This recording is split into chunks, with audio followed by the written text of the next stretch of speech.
અખિલ ગુજરાત લોહાણા સમાજ આયોજિત રઘુવંશી સમાજ મહાસંમેલનમાં મોટી સંખ્યામાં રઘુવંશી લોકો ઉમટી પડ્યા. અખિલ ગુજરાત લોહાણા સમાજ આયોજિત રઘુવંશી સમાજ મહાસંમેલનમાં મોટી સંખ્યામાં રઘુવંશી ઉમટી પડ્યા. અખિલ ગુજરાત લોહાણા સમાજ આયોજિત રઘુવંશી સમાજ મહાસંમેલનમાં વીરપુર ખાતે મોટી સંખ્યામાં રઘુવંશી ઉમટી પડ્યા હતા. જીતુભાઈ લાલની અખિલ ગુજરાત લોહાણા સમાજના પ્રમુખ તરીકે શપથવિધિ કરવામાં આવનાર છે. સમાજને એક તાંતળે બાંધવા એક અનેરો માહોલ જામ્યો હતો. સમાજ વધુ સુસંગઠિત થાય તે માટે પ્રયાસો હાથ ધરવામાં આવનાર છે. મહત્વનું છે કે લોહાણા સમાજ રઘુવંશી એકતા માટેના પ્રયાસ હાથ ધરવામાં આવનાર છે. સાથે સાથે સમાજની વિવિધ વિકાસલક્ષી વાતો સાથે સમાજને આગળ લાવવા પ્રયત્ન હાથ ધરવામાં આવનાર છે. સુશિક્ષિત સમાજનું નિર્માણ કરવામાં અને ખાસ સમાજના યુવાઓને રોજગારી તેમજ વ્યવસાય માટેની સમસ્યાઓ દૂર થાય તેમજ વિધવા સહાય, વૃદ્ધ સહાય જેવા અનેક મુદ્દાઓ અને સમાજનું અસ્તિત્વ માટેની વિવિધ યોજના અમલમાં મૂકવા ચર્ચા હાથ ધરવામાં આવનાર છે.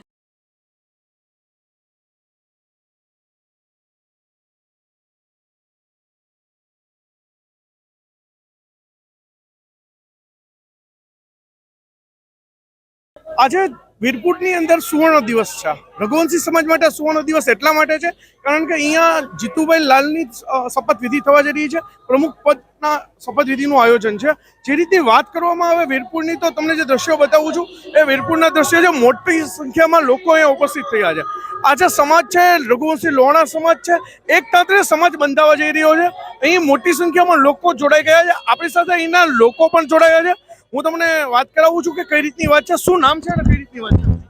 બિપિનભાઈ સોઢા, જુનાગઢ વેપારી મંડળ પ્રમુખ. છેલ્લા ઘણા દિવસથી આ ગિરીશભાઈ કોટેચા અને મહેન્દ્રભાઈ મસરૂ જુનાગઢના લોહાણા સમાજના વધુમાં વધુ નાનાથી મોટા દરેક માણસોનો કોન્ટેક્ટ થાય, સંમેલનમાં વધુમાં વધુ માણસો આવે, બધા માણસો આનો લાભ લઈએ અને ગુજરાત મહાસંમેલનના પ્રમુખ જીતુભાઈ દવા થઈ રહ્યા છે અને ખૂબ ખૂબ અભિનંદન આપીએ છીએ. અને અમે જુનાગઢથી રઘુવંશી સમાજના બહુ મોટી બહોળી સંખ્યામાં અનેક વાહનો લઈને આવ્યા છીએ. આપણી સાથે અહીંના બીજા વ્યક્તિ જોડાઈ ગયા છે અને પૂછીશું કઈ રીતનું આયોજન છે, કઈ રીતની વાત છે. જુનાગઢ થી અમે બધા ઘણા બધા મોટા બધા યાર્ડના વેપારી, બધા આખા જુનાગઢ સિટીના વેપારી ને માણસો બધા આવેલા છે અને એને થનગની રહ્યા છે જીતુલાલનું સન્માન કરવા માટે. જે રીતે વાત કરવામાં આવે, આપણી સાથે બીજા એક વ્યક્તિ છે, પૂછીએ કઈ રીતનું આયોજન છે. હું ભરત રૂપારેલિયા, જુનાગઢ રઘુવંશીના જિલ્લા ઉપપ્રમુખ. છેલ્લા ઘણા દિવસોથી અમારા ગિરીશભાઈ મસરૂભાઈના માર્ગદર્શન નીચે અહીંયા જે બહોળી સંખ્યામાં લોકો ઉમટી પડે એના માટે પૂર્ણ જોરશોરથી તૈયારી થતી હતી.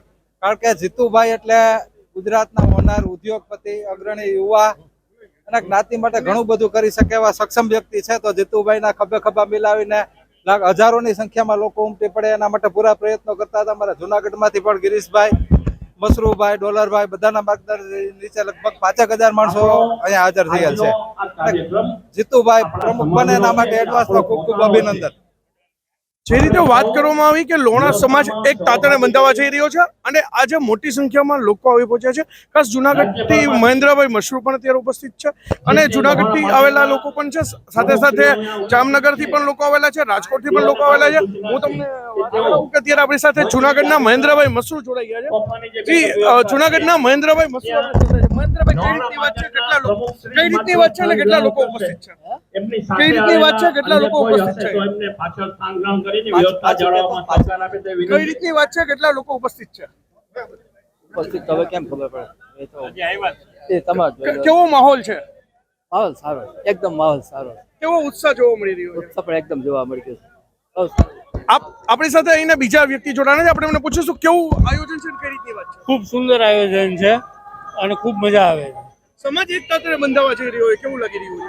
ખૂબ જ આનંદ થાય છે. જે રીતે વાત કરવામાં આવી કે સમાજ એક તાંતણે બંધાવા જઈ રહ્યો છે અને ખૂબ જ આનંદનો માહોલ છે. અત્યારે ધીરે ધીરે લોકો આવી રહ્યા છે. આપણી સાથે વિસાવદરના એક વ્યક્તિ જોડાયા. શું નામ છે? શાંતિભાઈ ગણાત્રા, પ્રમુખ લોહાણા મહાજન વિસાવદર. કઈ રીતનું આયોજન છે આપનું? અતિશય ઉત્તમ આયોજન છે અને અતિશય ઉત્સાહ છે. સમજ રઘુવંશી જ્ઞાતિની અંદર આજે ઉત્સાહનો અનેરો આનંદ ફેલાઈ રહ્યો છે. મિત્રો, જે રીતના વાત કરીએ કે એક આખો ઉત્સવનું આયોજન છે. આપણી સાથે એક બીજા જુનાગઢના વ્યક્તિ જોડાણા છે, એને પૂછીશું કઈ રીતની વાત છે. એટલે શેના અનુસંધાને આપ જાણવા માંગો છો? આજનો માહોલ કેવો છે ને કઈ રીતની વાત છે? આજનો માહોલ અતિ સારો છે અને આપણે જે જીતુભાઈ લાલ કે જે એકદમ પ્રતિષ્ઠિત વ્યક્તિ છે જામનગરની અને અખિલ ગુજરાત લોહાણા સમાજનો એ હોદ્દો લેવા જઈ રહ્યા છે, ત્યારે અતિ થનગનાટ છે બધા રઘુવંશીઓના લોહીમાં અને ગામે ગામથી ગાડીઓ ભરાઈને માણસો આવે છે. આ સ્વયં મેળો ઉભરાઈ આવેલો છે. કોઈને ઇન્વિટેશન નથી અપાણે, કોઈને કંકોત્રી નથી, કોઈને કાર્ડ નથી. માત્ર સમાજની એક આ હોદ્દો ગ્રહણ કરે છે એટલે એના માટે ખાસ કરીને બધાને અંદરથી એક ફિલિંગ છે કે ભાઈ જીતુભાઈ લાલ જો આ રીતે હોદ્દો ગ્રહણ કરતા હોય ને એ જલારામ બાપાના ધામમાં, તો આનાથી મોટી કોઈ વાત ન હોય. અને સ્વયં મેળો છે, આની પાછળ કોઈ બીજી કોઈ વાતચીત છે જ નહીં. માત્ર સમાજ ભેગો થયો છે, સ્વયંભૂ ભેગો થયો છે. કોઈને બોલાવવામાં આવ્યા નથી, કોઈને કાર્ડ નહીં, કંકોત્રી નહીં, મેસેજ નહીં, ફોન નહીં, એની મેળે આવ્યા છે. જય જલારામ. જે રીતની વાત કરવામાં આવી કે સમાજ સ્વયંભૂ ઉપસ્થિત થયો છે, કોઈ પણ કાર્ડ નહીં, કોઈ પણ આમંત્રણ નહીં, વગર આમંત્રણે લોકો સ્વયં આવ્યા છે અને સમાજનું એક કાતરે બંધાવા જઈ રહ્યા છે. આવી જ વાતો સાથે ફરી મળતા રહેશું. ત્યાં સુધી મને રજા આપશો. સાગર નિર્મલ, જનતા કી જાણકારી, જુનાગઢ.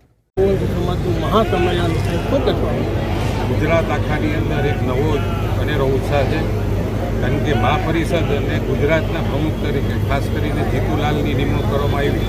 આની પહેલાં પતંગ હોટલના માલિક ઉમંગભાઈ ઠક્કર પ્રમુખ હતા, પછી ધનવાન કોટક સુરત હતા, પણ એની હવે નાસદુરસ્ત તબિયત હોવાથી ધીમે ધીમે એણે નક્કી કર્યું, અમે બધાએ નક્કી કર્યું કે જીતુલાલને પ્રમુખ તરીકે બિહાડીએ. જીતુલાલ જબરજસ્ત તાકાતવાળો વ્યક્તિ છે, મારો નાનો ભાઈ છે અને વર્ષોથી ઓળખું, કારણ કે મહાજનનો પ્રમુખ તરીકે પણ જામનગરની અંદર મહાજનની વાડી બનાવી, ચેમ્બર ઓફ કોમર્સનો પ્રમુખ છે. આની પહેલાં પણ ઇલેક્શન પણ લડ્યો હતો. તમે આ જોઈ શકશો કે આખા ગુજરાતની અંદર ખૂબ જ અનેરો ઉત્સાહ છે. ખાસ કરીને જીતુભાઈ આવ્યા પછી સમાજની અંદર એજ્યુકેશનની આ પવિત્ર ભૂમિ ઉપર સમગ્ર ભરના ગુજરાતના લોહાણા રઘુવંશી લોકોનું આ એક મીટિંગ અને સ્નેહ મિલન મળવા જઈ રહ્યું છે. હજી તો શરૂઆત દીપ પ્રાગટ્ય રસિક બાપાના આશીર્વાદ આવે એટલે અમે કરશું. હું ઘરેથી નીકળ્યો ત્યારે મારા પિતાશ્રીના સ્વર્ગમાંથી આશીર્વાદ મેં લીધા છે, મારા માતુશ્રીના આશીર્વાદ લીધા અને અહીંયા આવી અને મેં જલારામ બાપાના આશીર્વાદ લીધા છે. હમણાં જ નીકળતો તો મને અમારા રાજકોટના મોભી કિરીટ કાકાનો ફોન આવ્યો. એના વાઇફનું આજે પવિત્ર પધરામણીનો પ્રોગ્રામ છે, એટલે એને પણ શુભેચ્છા અને આશીર્વાદ આપ્યા છે. હવે રસિક બાપાના આશીર્વાદ અને સાથે આપ જોઈ શકો છો અત્યારે લગભગ હજી તો શરૂઆત નથી થઈ ત્યાં 109 મહાજનના પ્રમુખો અને સમગ્ર ગુજરાતમાંથી આગેવાનો મહાનુભાવો કે જે સમાજના તારલાઓ છે, જે કી પોઈન્ટ લોકો છે એ અને આમ લોકોમાંથી પણ ઘણા લોકો આવ્યા છે, અત્યારે આવી ચૂક્યા છે. વિશેષ શરૂઆત થશે પછી આપને આગળ ખબર પડી જશે. સૌને જય જલારામ.